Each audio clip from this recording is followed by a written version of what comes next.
You know this story. An old woman in Paris, a music box that plays a lullaby, a granddaughter lost to revolution, wandering through Europe with no memory of who she is, and a grandmother who never stopped searching for her. It's one of the most beloved animated films of the 1990s, and for millions of Americans, it's the only version of this story they've ever heard. Here's the problem. The real woman, the actual human being that cartoon grandmother was based on, would have been appalled by almost every frame of it. Her name was Maria Feodorovna. She was born a Danish princess, became the most beloved empress in Russian history, survived the revolution that killed her son and grandchildren, escaped on a British warship sent by a king, and lived out the rest of her days in exile, refusing, publicly, defiantly, and with complete psychological deliberateness, to acknowledge that her family was dead. She never searched Paris for a lost granddaughter. When the most famous woman in the world showed up claiming to be Anastasia, Maria refused to be in the same building as her. She wasn't the silver-haired woman waiting by the window.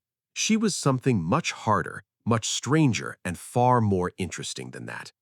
This is her real story, and it starts not in Russia, but in a small Scandinavian kingdom that no one expected to change the course of history. In 1866, a 19-year-old Danish princess named Dagmar boarded a ship to Russia to marry the heir to the Russian throne. She spoke no Russian, she knew almost nothing about the country she was moving to, and the country she was moving to was the largest, most complex, most politically volatile empire on Earth. Within a decade, Russia was completely in love with her. She learned Russian so fast and so well that within a few years, foreign diplomats assumed she had been born there. She memorized the names of officers, servants, courtiers, and their families, not as a political strategy, but because she was genuinely curious about people. At formal imperial dinners, where the seating arrangements were a matter of near religious protocol, she had a habit of simply getting up from the head table and going to sit with junior officers and their wives, just to talk. The older courtiers didn't know what to do with her. She converted to Russian Orthodoxy and took the name Maria Feodorovna.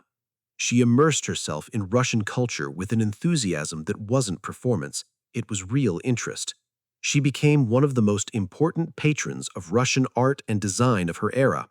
Those jeweled Fabergé Easter eggs that are now in museums across the world, she was their greatest champion at the imperial court. The tradition of commissioning them for Easter began partly because of her. When her husband became Tsar Alexander III in 1881 following the assassination of his father, Maria became Empress of Russia. And something happened that hadn't happened with a foreign-born empress in generations. The Russian people genuinely, enthusiastically adored her. Part of it was the contrast she created with her husband. Alexander III was a physical giant, 6'4", with a chest like a barrel, capable of bending iron pokers with his bare hands. He was the kind of man who made experienced diplomats nervous just by entering a room. He ran his empire with an iron fist and absolutely no patience for weakness or sentimentality. He was terrifying. Around Maria, he was different. Court memoirs from the period describe him as softer, more human almost, in his private moments, gentle. One aide wrote that Alexander III was visibly afraid of essentially nothing else in the world, disappointing his wife. Coming from a man who was afraid of essentially nothing else, this observation says everything about who Maria Feodorovna was. They were, by the standards of royal marriages in that era, genuinely happy, which made what came next all the more devastating. Alexander III died in 1894. He was 50 years old. His kidneys had been failing for years, and he had refused to slow down until his body gave out completely beneath him. Maria sat at his bedside as he died. Their son Nicholas was there too. Nicholas was 26. He was gentle, deeply affectionate with his family, well-read, and almost entirely unsuited to be the absolute ruler of the largest country on earth. He knew it. His father had known it, and Maria knew it better than anyone. On the night Alexander died, Nicholas reportedly said to a cousin, "I'm not ready to be Tsar. I don't even know how to talk to ministers." This was not false modesty. It was a completely accurate diagnosis of the situation. Maria watched her son ascend the throne and felt a specific, quiet terror that she never fully let go of for the next 23 years. Then came Alexandra. Alexandra Feodorovna, born Princess Alex of Hesse, granddaughter of Queen Victoria, was everything Maria was not, at least as the Russian court experienced her. Where Maria was socially fluent, warm, and instinctively skilled at managing people, Alexandra was stiff in public, deeply anxious, and constitutionally incapable of performing the kind of visible, accessible public role that the Russian court expected from an empress. She wasn't stupid, she wasn't unloving, but she was catastrophically mismatched with her position. Maria tried to help her. The historical record is more complicated than the toxic mother-in-law narrative suggests. Maria genuinely made efforts to teach Alexandra the skills that had won her own place in Russian hearts. Alexandra, for her part, experienced these efforts as controlling and suffocating. The relationship deteriorated. But the real breaking point wasn't personal, it was Rasputin. Alexander's son Alexei had hemophilia, a disease that in 1905 had no reliable treatment and could kill a child from an internal bleed triggered by a minor injury. Alexandra, watching her son in agony, became convinced that a Siberian mystic named Grigory Rasputin was the only thing standing between Alexei and death. Whether Rasputin's interventions were genuinely effective, psychosomatic, or simply coincidental timing, the results were real enough to Alexandra that her faith in him became absolute and immovable.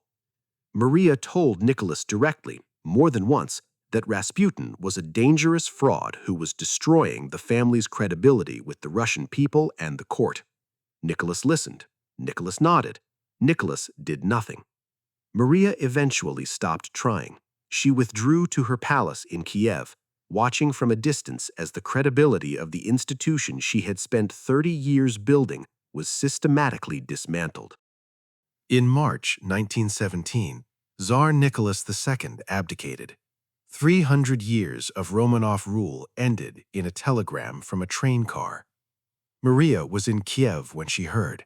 She traveled immediately to Mogilev, the military headquarters where Nicholas was stationed, to see her son. The meeting lasted 3 days. Neither of them left a complete account of what passed between them. What we know comes from witnesses. Maria arrived composed and left broken.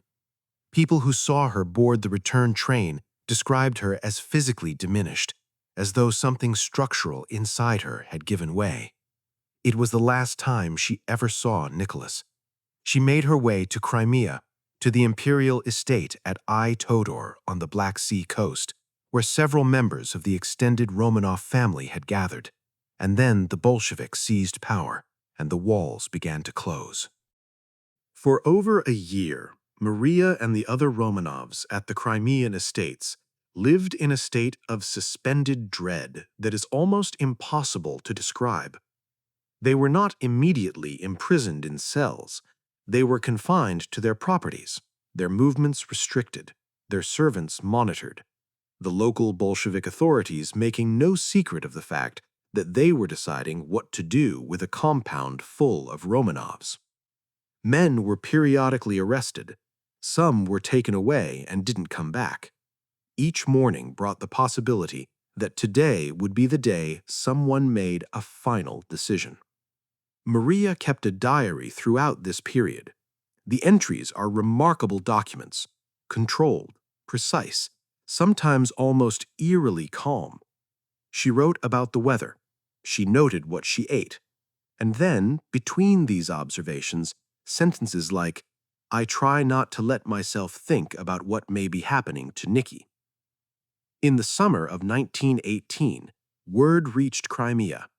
Tsar Nicholas II, Empress Alexandra, and all 5 of their children had been executed in a basement in Yekaterinburg by a Bolshevik firing squad. Maria Feodorovna publicly refused to believe it. She stated, consistently, that the reports were Bolshevik propaganda. She would not mourn people whose deaths had not been confirmed to her satisfaction. She would not give the revolution the dignity of her grief. Historians have debated this for 100 years. Was it genuine denial, a psychological survival mechanism that allowed her to keep functioning? Was it a conscious political choice to deny the Bolsheviks their victory? Was she protecting the Russian émigré community from despair? The answer is probably all of these things simultaneously. What matters is that she held this position publicly for the rest of her life, and it shaped everything that came after. By early 1919, the White Army, the anti-Bolshevik forces, was collapsing. Crimea would fall. The question of what would happen to the Romanovs on the peninsula was becoming urgent. Maria's sister was Queen Alexandra of Great Britain, the mother of the reigning King George V. She had been sending desperate messages through diplomatic channels for months. George V, who had made the catastrophic decision in 1917 to refuse asylum to Nicholas and his family, a decision that haunted him for the rest of his life, was not going to repeat that failure. He ordered the Royal Navy to send a ship. HMS Marlborough arrived off the Crimean coast in April 1919. It was one of the most powerful dreadnought battleships in the British fleet. Its arrival was a statement as much as a rescue. The British officers came ashore and laid out the plan. The Dowager Empress and her immediate household would be evacuated. They had limited space and needed to move quickly. Maria said no. She told the British officers, and their accounts of this conversation are consistent with each other, that she would not leave while there were Russian citizens on the shore who wanted to go and couldn't. She would not leave without the other Romanov relatives on the peninsula. She would not leave without her personal staff, many of whom had served her for 20 years. And if the ship didn't have enough room, she said, they needed to find more room. The British negotiated. Maria held her position. HMS Marlborough evacuated over 100 people, Romanov relatives, members of her household, servants, and other Russian refugees who would otherwise have been left behind to face the Bolsheviks. Maria Feodorovna walked up the gangplank last. She settled eventually in Denmark, in the Vidwire estate she had once shared with her sister in happier years. She lived there for the rest of her life, maintaining the full formal protocols of an empress in exile, because those forms were the structure within which her identity had been built for 60 years, and she was not going to abandon them just because the empire was gone. In the early 20th century, a young woman appeared in Germany claiming to be the Grand Duchess Anastasia, the sole survivor of the Yekaterinburg massacre. Her name was eventually established as Anna Anderson. She became an international sensation, the subject of newspaper articles, lawsuits, films, and a level of celebrity that followed her until her death in 1984. Some Romanov relatives met with her. A few were convinced. The case consumed European society for decades. Maria Feodorovna was not interested. She refused to meet Anna Anderson. She refused to authorize any investigation on her behalf. When pressed publicly, she called the story a fabrication, and she made a point that tends to get lost in the popular retelling. She said that the spreading of survival stories was actively cruel because it gave false hope to Russian people living under Bolshevik rule and distracted from the real political situation. That is a more sophisticated position than grandmother refuses to meet impostor. She was thinking about political consequences. She was thinking about what the story meant beyond her own grief. DNA testing in 1994 and confirmed by independent analysis in 2009 established definitively that Anna Anderson was not Anastasia. She was a Polish factory worker named Franciszka Szankowska. Maria Feodorovna was right. Maria Feodorovna died on October 13, 1928, in Denmark. She was 81 years old. She had outlived her husband, both her sons, her daughter-in-law, and 5 grandchildren. Her daughter Olga later wrote something that changes everything about how you read this story.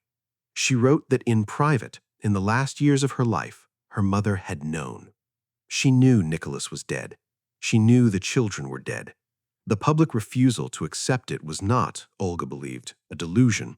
It was a decision, a deliberate, conscious choice to deny that truth its formal recognition, because to acknowledge it publicly would be to grieve on the Bolsheviks' timeline, in response to their announcement on terms set by the people who had taken everything from her. She refused. Think about what that means. For 10 years, she maintained a public position she privately knew to be false, not of weakness, not of denial, but out of a refusal to let her enemies dictate the terms of her grief. After everything they had taken from her, they were not going to take that too. Her remains stayed in Denmark for nearly 80 years. In 2006, they were finally transferred to Russia and interred in the Peter and Paul Cathedral in St. Petersburg, in the city that had been the center of her world, beside her husband Alexander III, where she had always said she wanted to be. It took a very long time, but she got home. So, here's a question worth sitting with. Was Maria Feodorovna's refusal to acknowledge her family's deaths a form of psychological survival? Or was it something more deliberate, more defiant, and in its own way more dignified than grief? Let me know what you think in the comments below.